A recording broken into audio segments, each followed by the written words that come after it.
Halo semuanya, perkenalkan saya Mawangi Dewi Lestari Ningrum. Saya berasal dari SDS Eka Cipta Kenanga Marau, Kabupaten Ketapang, Provinsi Kalimantan Barat. Video ini saya tunjukkan untuk memenuhi salah satu tugas Sokrates, yakni kompetensi memberdayakan peserta didik. Aplikasi yang biasa saya gunakan untuk memberdayakan peserta didik ialah Canva, yang dapat diunduh menggunakan gawai atau telepon genggam yang bisa diakses oleh peserta didik.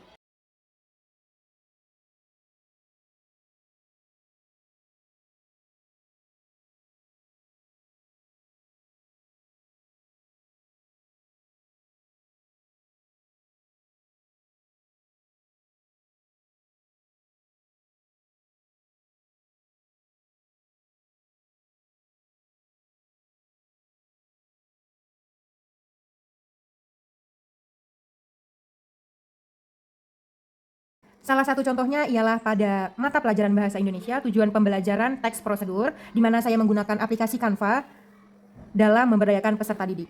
Teks prosedur merupakan teks yang berisi cara melakukan atau membuat sesuatu. Salah satu contoh yang sudah peserta didik buat ialah resep nasi goreng spesial. Di sini peserta didik membuat bagaimana langkah-langkah membuat nasi goreng spesial dengan bahan dan bumbu yang sudah mereka tuliskan.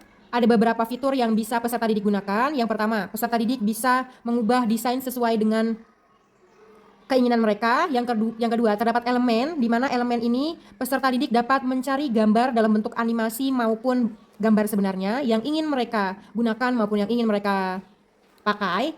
Gambar-gambar nasi goreng, bawang putih yang ada pada gambar di sini menggunakan fitur elemen. Sedangkan teks resep nasi goreng spesial, bahan, bumbu menggunakan fitur teks. Jika ingin menggunakan foto yang kita dapat sendiri, kita dapat mengunggah pada fitur unggahan.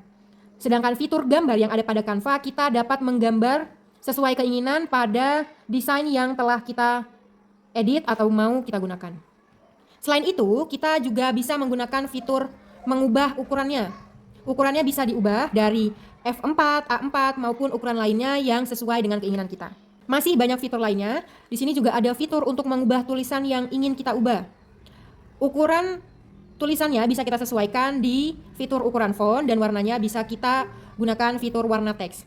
Selain itu, jarak dan spasi bisa kita edit menggunakan fitur jarak, daftar, dan perataan. Selain itu, gambarnya bisa kita gunakan fitur transparansi sesuai dengan foto yang akan kita tampilkan dengan transparansi 1 sampai 100. Bisa juga kita animasikan seperti ini. Kita menggunakan fitur animasi, ada fitur terbit, geser data, pudar, dan lain sebagainya. Itulah beberapa fitur pada Canva yang bisa peserta didik akses dengan mudah di gawai maupun di telepon genggamnya. Seluruh peserta didik dapat membuat teks prosedur yang ingin mereka tuliskan, bisa resep nasi goreng, bagaimana caranya menyalakan kompor, mengirim surat lewat pos, dan lain sebagainya. Aplikasi Canva ini mudah sekali digunakan oleh peserta didik karena dapat diakses melalui gawai maupun telepon genggam.